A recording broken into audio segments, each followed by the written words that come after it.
السلام عليكم ورحمة الله وبركاته. الحمد لله والصلاة والسلام على أشرف المرسلين وعلى آله وصحبه أجمعين أما بعد. اللهم رب اشرح لي صدري ويسر لي أمري واحلل عقدة من لساني يفقهوا قولي. സ്നേഹാദരങ്ങൾ നിറഞ്ഞ എൻ്റെ ഉസ്താദുമാർ, മറ്റു എൻ്റെ മുന്നിലിരിക്കുന്ന മുതഅല്ലിം സുഹൃത്തുക്കളെ, നാം ഇവിടെ ഒരുമിച്ച് കൂടിയതുപോലെ അല്ലാഹു സുബ്ഹാനഹു വ തആല അവന്റെ ജന്നാത്തുൽ ഫിർദൗസ് നമ്മെ എല്ലാവരെയും ഒരുമിച്ച് കൂട്ടുമാറാകട്ടെ എന്ന് ആമുഖമായി ദുആ ചെയ്യുകയാണ്. സമസ്ത കേരള ജംഇയ്യത്തുൽ ഉലമയുടെ സ്ഥാപക ദിനത്തെ അനുബന്ധിച്ചാണ് നാം എല്ലാവരും ഇവിടെ ഒരുമിച്ച് കൂടിയിരിക്കുന്നത്. സമസ്ത എന്നാൽ എന്താണെന്ന് നമുക്ക് എല്ലാവർക്കും സുപരിചിതമാണ്. എങ്കിൽ സമസ്ത കേരള ജംഇയ്യത്തുൽ ഉലമ എന്ന ഈ സംഘടന, മഹത്തായ സംഘടന, ഒരു ഭൗതിക താല്പര്യത്തിന് വേണ്ടി ഉണ്ടാക്കിയതല്ല. ഒരു ഭൗതിക രാഷ്ട്രീയ സംഘടനയെ പോലെ ഒരു സംഘടനയല്ല സമസ്ത കേരള ജംഇയ്യത്തുൽ ഉലമ എന്നുള്ളത്. മറിച്ച് സമസ്ത കേരള ജംഇയ്യത്തുൽ ഉലമ എന്നുള്ളത് ഒരു ആത്മീയ സംഘടനയാണ്. 1921 നടന്ന മാപ്പിള ലഹളയ്ക്ക് ശേഷം അനേകക്കാരുടെ കുടിയേറ്റം മലബാറിലേക്ക്, അനേകക്കാരുടെ കുടിയേറ്റം പണ്ഡിതന്മാര് ഗൗരവത്തോടെ എടുക്കുകയാണ്. കാരണം എന്താ? അന്ന് വരെ ഈ കേരള സമൂഹത്തിൽ പരിചയമില്ലാത്ത പല ആശയ വാഗ്ദാനങ്ങളും അവർ ഈ കേരള സമൂഹത്തിൽ പ്രചരിപ്പിക്കുകയാണ്. KM മൗലവിയെ പോലുള്ള ആളുകൾ ഇതിന് ചുക്കാൻ പിടിച്ചുകൊണ്ട്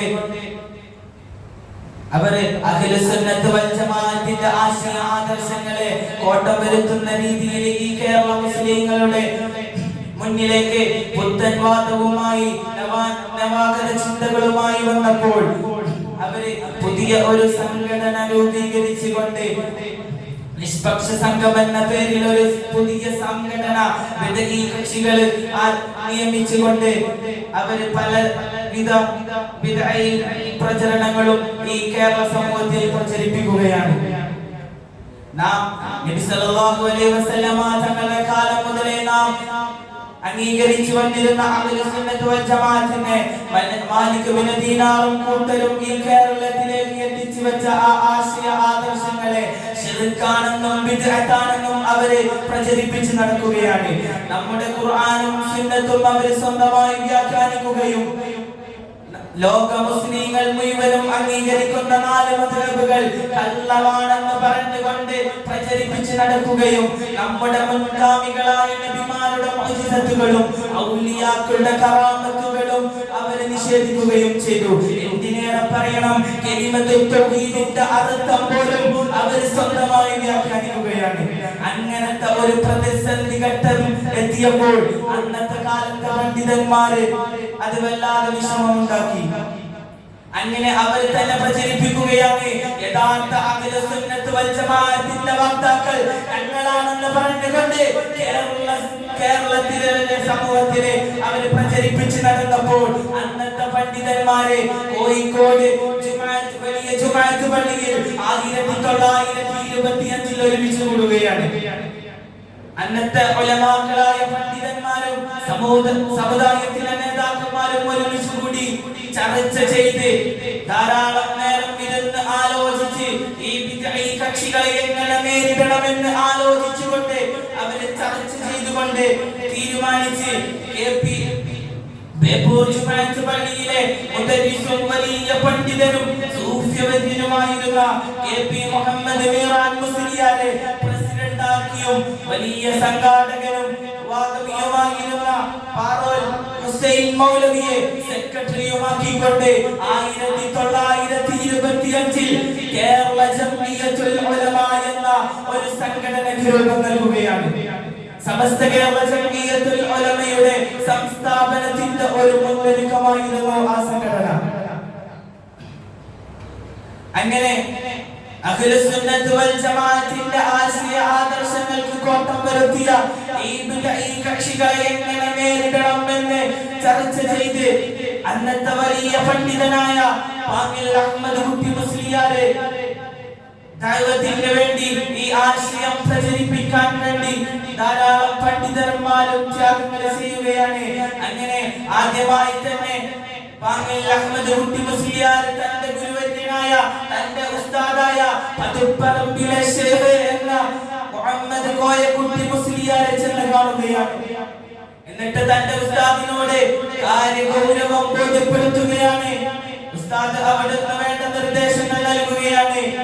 എങ്കിൽ സംഘടനാ പ്രവർത്തനത്തിന് താല്പര്യമുണ്ടെങ്കിലും പ്രായാധിക്യം കാരണം കഴിയാത്തതിനാൽ ഉസ്താദ് അവിടെ നിന്ന് തന്റെ പുത്രനായ മൗലാന വാക്കുളം അബ്ദുൽ ബാരി മുസ്ലിയാരെ തന്റെ കൂടെ അയക്കുകയാണ്.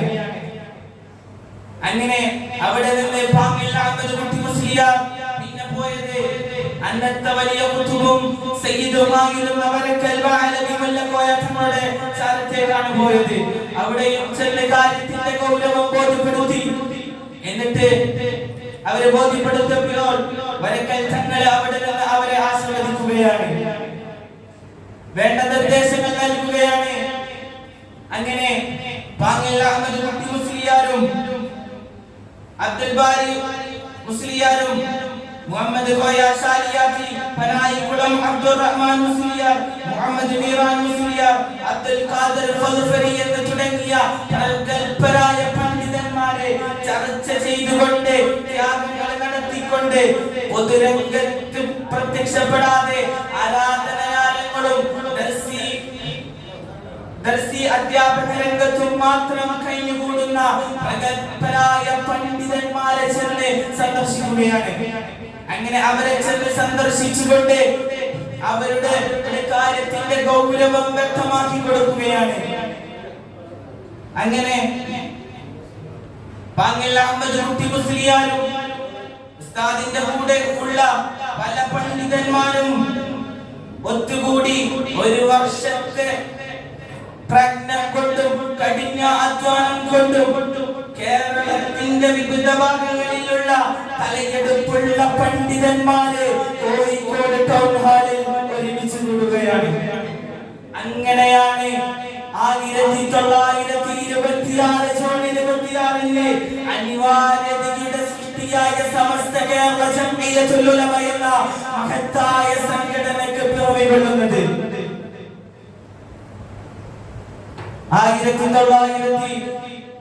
1926 ജൂൺ 26 മഹത്താക്കപ്പെട്ട സമസ്ത കേരള ജംഇയ്യത്തുൽ ഉലമ എന്ന മഹത്തായ സംഘടനയ്ക്ക് രൂപം നൽകുകയാണ്. വളരെയധികം ത്യാഗങ്ങൾ സഹിച്ചാണ് അന്നത്തെ പണ്ഡിതന്മാർ അതിന് രൂപം നൽകിയത്.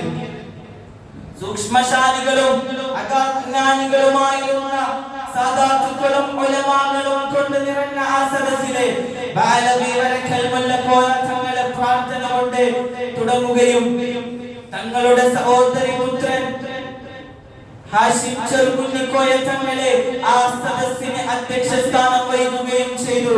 അങ്ങനെയാണ് ആ മഹത്തായ സ്ഥാപനത്തിന്, ആ സംഘടനത്തിന് ആദ്യമായി വരക്കൽ ബാലവി മുല്ലക്കോയ തങ്ങളെ പ്രസിഡന്റാക്കിയും പി.വി. മുഹമ്മദ് കോയ കോഴിക്കോട് എന്നവരെ സമസ്തയുടെ ആദ്യകാല സെക്രട്ടറിയാക്കിയും സമസ്ത കേരള ജംഇയ്യത്തുൽ ഉലമ എന്ന ആത്മീയ സംഘടനയ്ക്ക് രൂപം കൊണ്ടത്. സമസ്ത കേരള ജംഇയ്യത്തുൽ ഉലമ പിന്നീട് പല പുത്തൻ വാദങ്ങൾക്കാരും വന്നപ്പോഴും അതിനെ പൊളിച്ചടക്കിയിട്ടുണ്ട്. അങ്ങനെ വന്ന ഒന്നാണ് മിറാസ ഗുലാം അഹമ്മദ് ഖാദിയാനി ഒരു പ്രവാചകനാണെന്ന് പറഞ്ഞു വരികയുണ്ടായി. മുസ്ലിം രാഷ്ട്രത്തിലെ ആളുകൾ അതിനെ എങ്ങനെ നേരിടണമെന്ന് ആലോചിച്ചു കൊണ്ടിരിക്കുമ്പോഴാണ് സമസ്ത കേരള ജംഇയ്യത്തുൽ ഉലമയുടെ 40 അംഗമടങ്ങുന്ന മുശാവറ കൂടി ചർച്ച ചെയ്ത് കൂടി ആലോചിച്ചുകൊണ്ട് ആ അഹമ്മദി ഖാദിയാനി എന്നവർ കാഫിറാണ് എന്ന ഫത്വ ഇറക്കുന്നത്. പിന്നീട് സമസ്തയുടെ ആ അംഗീകാരം മറ്റു മുസ്ലിം രാഷ്ട്രങ്ങൾ സ്വീകരിക്കുകയായിരുന്നു അവരുടെ നിലപാട്. അങ്ങനെ പല രംഗത്തും സമസ്ത വലിയ പങ്ക് വഹിച്ചിട്ടുണ്ട്. അങ്ങനെയാണ് 1965 നവംബർ 16 ചേർന്ന മുശാവറ അംഗത്തിലെ ചർച്ച ചെയ്തുകൊണ്ട് തബ്ലീഗ് ജമാഅത്ത് പുത്തൻവാദികളാണെന്ന ഫത്വയും സമസ്ത കേരള ജംഇയ്യത്തുൽ ഉലമ നൽകുകയാണ്. അങ്ങനെയാണ് ആദ്യമായി 1966 സമസ്തക്കെതിരെ ഒരു സമാന്തര സംഘം രൂപപ്പെടുന്നത്. ആ സംഘടനയുടെ പേരാണ് അഖില കേരള ജംഇയ്യത്തുൽ ഉലമ എന്ന്. അൽ ജംഇയ്യത്ത് എന്നൊരു പത്രവും അവർ ഇറക്കുകയാണ്. പിന്നീട് സൗദി അറേബ്യയിലും പാകിസ്ഥാൻ എന്ന രാജ്യങ്ങളെല്ലാം മുന്നോട്ട് വന്നു. ഇവിടെയെല്ലാം സമസ്ത വളരെയധികം മുന്നിൽ നിൽക്കുകയാണ്. അങ്ങനെ സമസ്ത പല കാര്യങ്ങളിലും പല ബിദ്അഈ പ്രസ്ഥാനങ്ങൾ വരുമ്പോഴും അവരെ എല്ലാം മുട്ടുമുട്ടിപ്പിക്കുകയാണ് സമസ്ത ചെയ്തത്. ആശയ പോരാട്ടങ്ങൾക്ക് അടിതെറ്റിയ പുത്തനാശയക്കാരെ സമസ്തയെ നേരിടല് വളർന്ന വഴിയിലായിരുന്നു. വളർന്ന വഴി സ്വീകരിച്ചിട്ടായിരുന്നു സമസ്തയെ അവർ നേരിട്ടിരുന്നത്. അതിന്റെ ഉദാഹരണം തന്നെയാണ് ഫറൂഖിൽ വെച്ച് നടന്ന സമസ്തയുടെ 6ാം സമ്മേളനം. 6ാം സമ്മേളനത്തിൽ അവരെന്താണ് ചെയ്തത്? അവർ വക്കീൽ നോട്ടീസ് അയക്കുകയാണ്.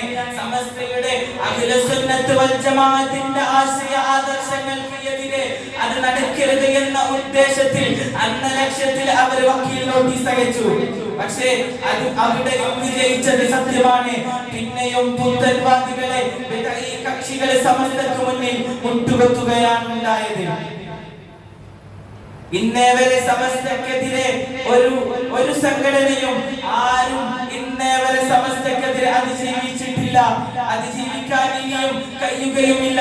കാരണം സമസ്ത കേരള ജംഇയ്യത്തുൽ ഉലമ എന്നുള്ളത് ഞാൻ ആദ്യമേ പറഞ്ഞു വെച്ചു, അത് ഒരു രാഷ്ട്രീയ സംഘടനയല്ല. അത് മറിച്ച് അത് ഒരു ആത്മീയ സംഘടനയാണ്.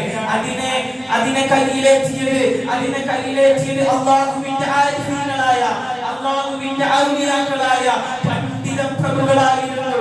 സമസ്ത കേരള ജംഇയ്യത്തുൽ ഉലമ എന്ന മഹത്തായ പ്രസ്ഥാനത്തെ നെഞ്ചിലേറ്റിയത് അവരായിരുന്നു. സമസ്ത കേരള ജംഇയ്യത്തുൽ ഉലമ എന്ന അഖില സുന്നത്ത് വൽ ജമാഅത്തിന്റെ യഥാർത്ഥ ആശയ ആദർശങ്ങൾ ഉള്ള സമസ്ത കേരള ജംഇയ്യത്തുൽ ഉലമ എന്ന ഈ സംഘടനയ്ക്ക് രൂപം കൊടുത്തതും. അതുകൊണ്ട് ഒരു പുത്തൻവാദികളുടെ മുന്നിലും സമസ്ത കേരള ജംഇയ്യത്തുൽ ഉലമ തളരുകയുമില്ല, ഇന്ന് വരെ തളർന്നിട്ടുമില്ല. കാരണം അതിന്റെ മെയിൻ സ്ഥാനങ്ങളിൽ ഇരിക്കുന്ന ആളുകൾ പ്രഗത്ഭരായ പണ്ഡിതരാണ്. ഒരു രാഷ്ട്രീയ കോട്ടയിലും തന്റെ ആദർശം പണയം വെക്കാത്ത നേതാക്കളായിരുന്നു പണ്ടത്തെ കാലത്തും ഇന്നത്തെ കാലത്തും സമസ്തയിലുള്ളത്. ആ സമസ്തയ്ക്ക് കീഴിലാണ് നാം എല്ലാവരും അണിനിരക്കേണ്ടത്. സമസ്തയ്ക്ക് വേണ്ടിയാണ് നാം പ്രവർത്തിക്കേണ്ടതും. കാരണം നമ്മെ ഇത്ര കാലം സുരക്ഷിതമായി പോറ്റിയതും ഒരർത്ഥത്തിൽ പറഞ്ഞാൽ സമസ്തയാണ്. അന്ന് ഈ ബിദ്അഈ കക്ഷികൾ വന്ന കാലത്ത് സമസ്ത എന്ന മഹാ സംസ്ഥാന സംഘടനയ്ക്ക് രൂപം നൽകിയിട്ടില്ലെങ്കിൽ ഇന്ന് നമ്മൾ ഈ ലോകത്തിൽ ഇങ്ങനെ ഇരിക്കുമായിരുന്നില്ല. നാം ഇരിക്കുന്ന ഈ തുവൽ വസ്ത്രധാരികൾ നാം ഇരിക്കുന്നതെല്ലാം സമസ്ത വഹിച്ച പങ്കാണ്. സമസ്തയാണ് മദ്രസകളും ഈ കോളേജുകളുമെല്ലാം വിദ്യാഭ്യാസ രംഗത്തും വഹിച്ചത് സമസ്തയുടെ പണ്ഡിതന്മാരാണ്. നമ്മുടെ എല്ലാ വിജയങ്ങൾക്കും കാരണം സമസ്ത കേരള ജംഇയ്യത്തുൽ ഉലമയുമാണ്. അതുകൊണ്ട് സമസ്ത കേരള ജംഇയ്യത്തുൽ ഉലമയുടെ ആശയ ആദർശങ്ങൾ പിൻപറ്റി നാം ജീവിക്കണം. അതിന്റെ പിന്നിൽ നാം മരിക്കുന്ന കാലത്തോളം നാം അതിന്റെ പിന്നിലായി ജീവിക്കുകയും വേണമെന്ന് പറഞ്ഞുകൊണ്ട് എന്റെ വാക്കുകൾ ഉപസംഹരിക്കുന്നു. വാഖിറു ദഅവാനാ അൽഹംദുലില്ലാഹി റബ്ബിൽ ആലമീൻ. അസ്സലാമു അലൈക്കും വറഹ്മത്തുള്ളാഹി വബറകാതുഹു.